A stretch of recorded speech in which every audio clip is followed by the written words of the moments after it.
Peter the Hermit was a priest of Amiens and a key figure during the First Crusade. Before 1096, according to Anna Komnena, he had attempted to go on a pilgrimage to Jerusalem before 1096, but was prevented by the Seljuk Turks from reaching his goal and was reportedly mistreated. However, doubts remain that he ever made such a journey. Sources differ as to whether he was present at Pope Urban II's famous Council of Clermont in 1095. But it is certain that he was one of the preachers of the Crusade in France afterward, and his own experience may have helped to give fire to the crusading cause. He soon leapt into fame as an emotional revivalist. And the vast majority of sources and historians agree that thousands of peasants eagerly took the cross at his bidding. However, Jonathan Riley Smith has proposed that the People's Crusade also included well-armed soldiers and nobles. This part of the crusade was also the Crusade of the Paupers, a term which in the Middle Ages indicated a status as impoverished or mendicant wards of the Church. Peter organized and guided the paupers as a spiritually purified and holy group of pilgrims who would, supposedly, be protected by the Holy Ghost. Crusade to the Holy Land. In Germany in spring 1096 Peter had difficulty controlling his men, who went on rampages killing Jews. Leading the first of the 5 sections of the People's Crusade to the destination of their pilgrimage, the Church of the Holy Sepulchre, he started from Cologne in April, 1096, and arrived at Constantinople at the end of July. The Eastern Roman Emperor Alexius I Comnenus was less than pleased with their arrival, for along with the head of the Eastern Orthodox Church, Patriarch Nicholas III of Constantinople, he was now required to provide for the care and sustenance of the vast host of paupers for the remainder of their journey. Most of the paupers failed to make their way out of Roman Catholic jurisdiction.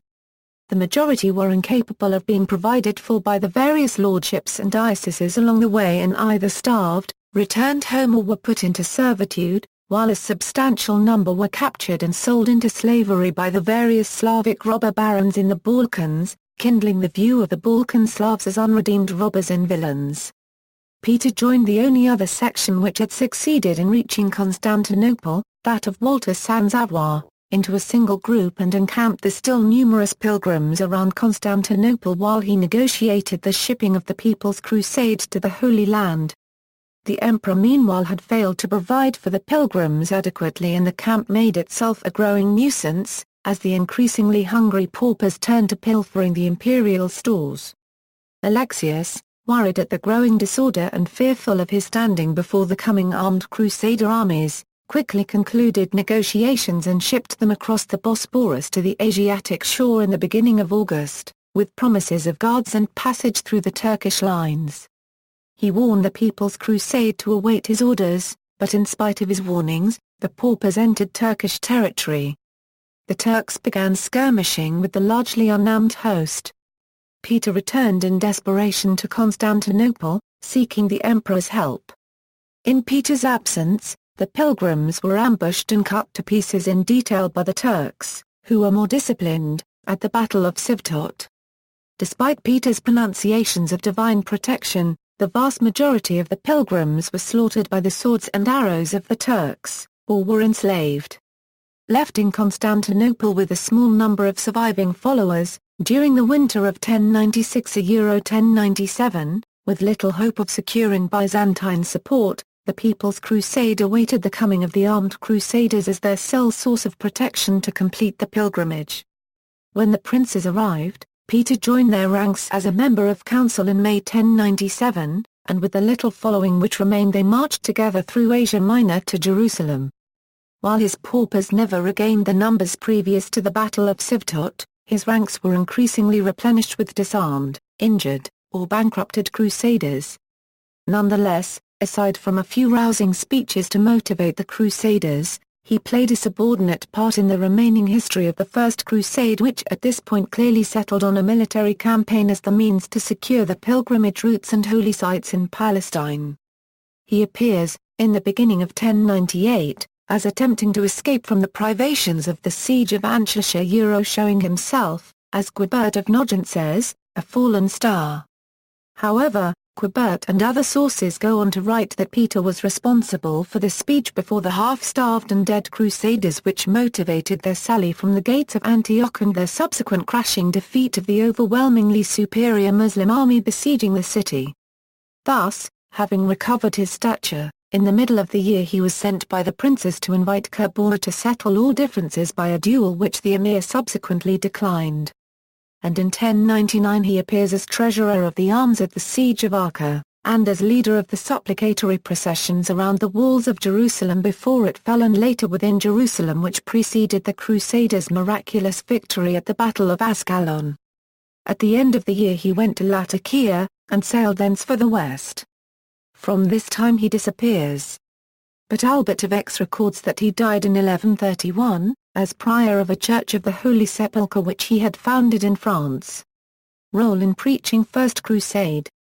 Although later Catholic historians and many other scholars disagree, Roger of Wendover and Matthew Paris wrote that Peter the Hermit was the true author and originator of the First Crusade, a view also recounted in the anonymous Gesta Francorum written c. 1100 and by Albert of Aix in his Historia Hierosolymitini Expeditionis, and also supported by some modern scholars. Such historical sources recount that during an early visit to Jerusalem sometime before 1096, Jesus appeared to Peter the Hermit in the Church of the Holy Sepulchre, and bade him preach the crusade.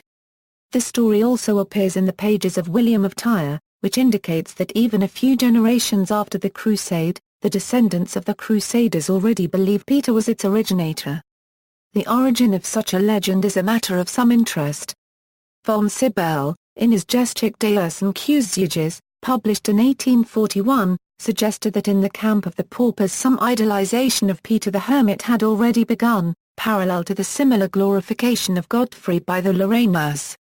According to these traditional accounts, Peter naturally became the instigator of the crusade just as Godfrey became the founder of the Kingdom of Jerusalem and the legislator of the Assizes.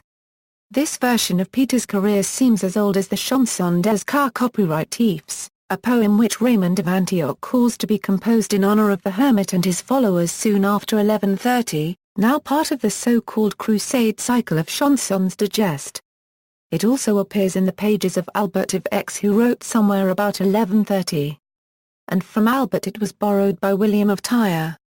Despite the majority of contemporaneous scholars and writers agreeing that Peter was the true author of the crusade and that its aims became corrupted and violent over time in contrast to the purer and mostly non-violent People's Crusade, most recent scholars such as Jonathan Riley Smith consider such views as an excellent instance of the legendary amplification of the First Crusade, an amplification which, beginning during the crusade itself, in the idolizations of the different camps, soon developed into a regular saga.